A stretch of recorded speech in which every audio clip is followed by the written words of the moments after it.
Карту детской безопасности создают в Башкортостане. Это будет еще один инструмент для того, чтобы сохранить жизни несовершеннолетних. Каким образом это планируют сделать, обсудим прямо сейчас в программе «Интервью» в эфире главного телеканала Республики. Сегодня с нами Милана Скоробогатова, уполномоченный по правам ребенка в Республике Башкортостан. Милана Маратовна, здравствуйте. Здравствуйте. Спасибо большое, что вы пришли к нам на интервью.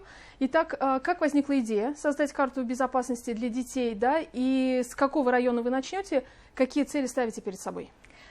Вообще проект «Безопасность детства» в республике работает, скажем так, с 2011 года.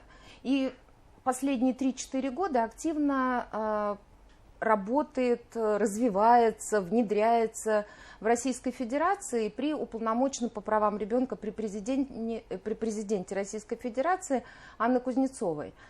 И вот сейчас мы стоим на пороге принятия федеральной концепции безопасности детства. 5 регионов Российской Федерации такую концепцию уже приняли, пионеры есть. И мной инициировано, чтобы и в Республике Башкортостан такая концепция появилась, были определены участники данной концепции, ответственные, конкретные мероприятия, пошагово, что мы отслеживать будем ежедневно, что говорится 24/7, что будет в зависимости от сезона. Но, тем не менее, как раз это будут определены такие, скажем, яркие точки нашего наблюдения, внимания, отслеживания и особой заботы. Что это даст, такой мониторинг? В первую очередь, это не мониторинг, это конкретные действия. Что они дадут? В первую очередь не просто снижение травматизма и гибели детей, а снижение рисков попадания детей вот в такие ситуации, в такие места, входить в такие события, после чего возможно травматизм или гибель. Вот вообще определяется первое, наверное, вот эта целевая группа всего проекта. В первую очередь, конечно, целевая группа заботы – это все, подчеркиваю, все несовершеннолетние от 0 до 18 лет. Далее в проект входят все взрослые, потому что в данном случае это гражданская позиция. Мы здесь говорим и о взрослых родителях, мы здесь говорим и о профессионалах, работающих в детской сфере в первую очередь. Это врачи, воспитатели, тренера, медики, врачи, медсестры. Да? При этом следующая категория – это, конечно, все органы исполнительной власти, которые работают с такой целевой группой, как детство. Конечно, это и система образования, и соцзащиты, это и система здравоохранения, культуры, спорта, молодежной политики. И, конечно, это федеральные службы исполнительной власти. Конечно, это полиция, это МВД, конечно, это Федеральная служба безопасности и так далее, так далее, так далее. То есть вся страна реализует данный проект. Милана Маратовна, вы вот проект начали продвигать с муниципалитета Янаульский район. Да. Почему? Есть две причины. Во-первых, в летний период как раз была активация, скажем, вот этого реализации данного проекта, потому что дети в большей степени предоставлены сами себе, и очень много трагических случаев травматизма с детьми происходит именно в летний период. И второе, тот нелепый случай гибели 7-летнего мальчика во дворе дома, закрывшись в холодильнике. Вот когда мы проводили рабочее совещание, все пришли к единому мнению, что необходимо создать и карту безопасности в районе для того, чтобы понять, а где еще есть такие объекты. И я поняла, что далеко не все специалисты видят, чувствуют, интуитивно выделяют эти опасные объекты. Вот какие объекты к ним относятся? Ну, в первую очередь, это все объекты социальной инфраструктуры. Это школы, детские сады, поликлиники, это спортивные площадки. Вспоминаем эти трагические истории с незакрепленными воротами, трагическая история падения флагштока. И все, к сожалению, эти события имеют место и в прошлые годы на нашей территории. Это самое, на мой взгляд, одно из важных, вот здесь надо очень понять важность того, это отработать и обезопасить заброшенные здания. Они уже в последние годы в России даже есть им название заброшенки. Это неиспользуемые объекты, которые годами стоят никому не нужные. Побитые стекла, проваливающиеся потолки. И самое главное, абсолютно легкий доступ несовершеннолетних в эти укромные, укрытые, никем не посещаемые объекты. Что можно сделать, чтобы поменять ситуацию? Во-первых, мы уже сделали первую проходку. Во-первых, на Янаульском районе, раз была такая вот сильная, интересная готовность, обратная связь, и здесь скажу, что очень большой интерес проявил это Совет отцов, которые вышли на меня, Совет матерей и Совет молодежи, которые просто активно влились в этот процесс.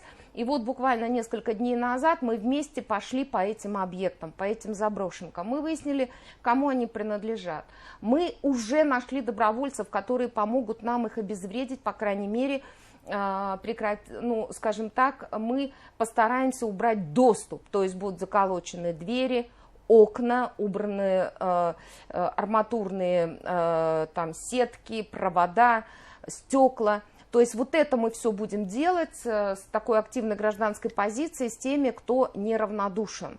Далее мы прошли объекты социальные, это и школы. Что мы обнаружили?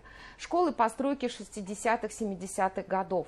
И на территории школы есть еще неиспользуемые объекты, такие как уличные туалеты. Программа с теплыми туалетами выполнена, но параллельно достаточно опасные объекты, но уже неиспользуемые остаются. И есть тоже свои проблемы для того, чтобы, скажем так, устранить их в один день. Для этого тоже нужно финансирование, для этого тоже нужны неравнодушные люди. Я думаю, мы это сделаем. Милана Маратовна, ваши рекомендации родителям, тем, кто сейчас вот смотрит наше интервью, да, где чаще всего гибнут дети, где чаще всего они получают травмы, как их уберечь от этого? Ваши рекомендации, пожалуйста. Первая рекомендация – быть ближе с ребенком. Ребенок не должен находиться в тех пространствах, которые, не знаете вы, вами не исследованы, и, значит, могут нести опасность. Это должен быть организованный отдых, организованное посещение всех объектов, куда передвигается ребенок. Но и быть неравнодушным. Научиться предугадывать, научиться видеть. Какие самые сложные объекты? Конечно, это купание. Конечно, просто на уровне запрета, чтобы ребенок самостоятельно ходил на водные объекты, тем более купался в непредназначенных для этого места. Конечно, это же электропроводки, это пожарная безопасность. Надо еще раз очень внимательно посмотреть, особенно если вы живете в собственном доме. Это, конечно, дороги. Не превышать скорость самому. Обязательно пристегиваться ремнями, не разгоняться до недозволенной скорости, быть очень послушным автолюбителем на дороге, соблюдать все правила движения. Спешить никуда не надо, но это прописные истины. Конечно, это огромное пространство, безопасность в интернете. От того, что ваш ребенок находится в интернете, это не говорит о том, что умный он или нет. Будет он успешным или нет. Интернет – это вот 365 градусов во всей сфере. Он дает все, и хорошее, и плохое. Это, знаете, как вилы использовать, да? То ли сено перекидывать, то ли в защиту или в нападение идти. Поэтому обязательно наблюдайте за тем процессом, обсуждайте с ребенком, отвечайте ему на вопросы, не оставляйте это на какой-то вот задний план. Вот, наверное, это основное, о чем бы я хотела сказать. Ну и еще, наверное, самое главное, все-таки рекомендую, прошу, умоляю всех взрослых, это здоровый образ жизни самих взрослых. Потому что алкоголь, наркотики, это, скажем так, неграмотное питание, неграмотное распределение сна и отдыха. Вот все это приводит к тому, что мозг перестает чувствовать, ощущать, интуитивно улавливать опасность. Будьте счастливы и здоровы, взрослые сами. И тогда точно дети рядом с вами будут в безопасности. Милана Маратовна, коллегам с агентства Башинформ вы рассказали, что вот за 10 лет, которые вы находитесь на посту уполномоченного по правам ребенка в Республике Башкортостан, поступило более 25 тысяч обращений. Да. Это значит порядка 25 тысяч детей, которые вот прошли буквально через ваши руки. Да? А вот вы сами для себя как понимаете вот эти 10 лет, что было в них самое главное? Ну, в профессиональном плане.